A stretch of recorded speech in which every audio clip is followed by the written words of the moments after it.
Socrates said the undisciplined life is an insane life.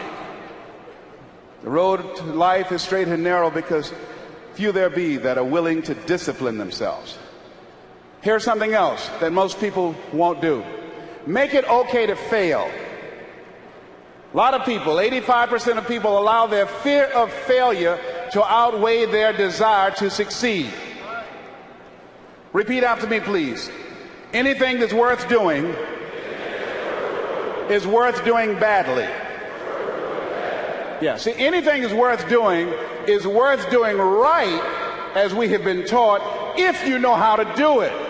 But if you don't know how to do it, it's worth doing badly until you get it right.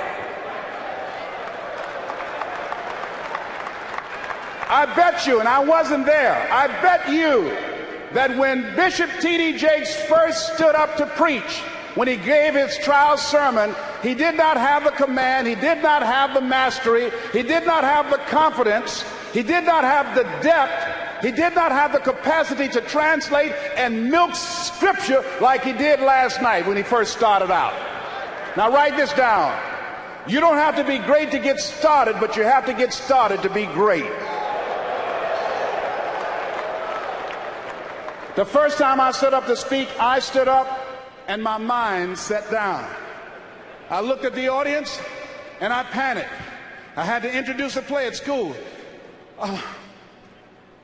We're about to start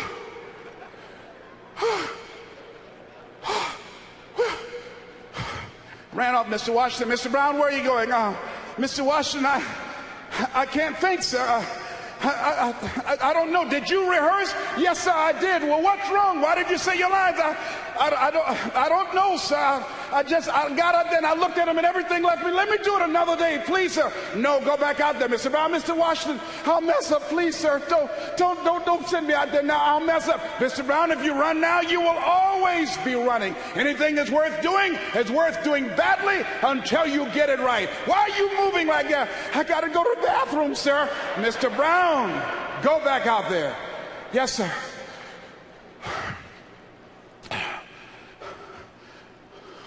We're about to start a play called 12 Angry Men, directed by Mr. Leroy Washington.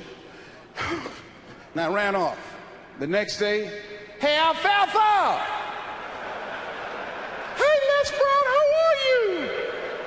They dogged me out. They talked about me so bad. The next time another event came up, Mr. Washington, Mr. Brown, you're up. I said, no, Mr. Washington. Everybody says, no, not him. I said, they're right, Mr. Washington, not me. He said, Mr. Brown, you are up. Yes, sir.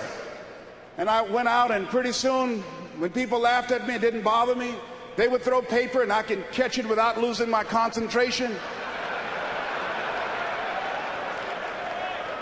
And then one day, I came out, and a hush went across the audience because it must have been something about me that indicated that I'd come to myself. And Mr. Washington had been practicing with me to give a presentation. And I looked at the audience and I said, I choose not to be a common man. It's my right to be uncommon if I can.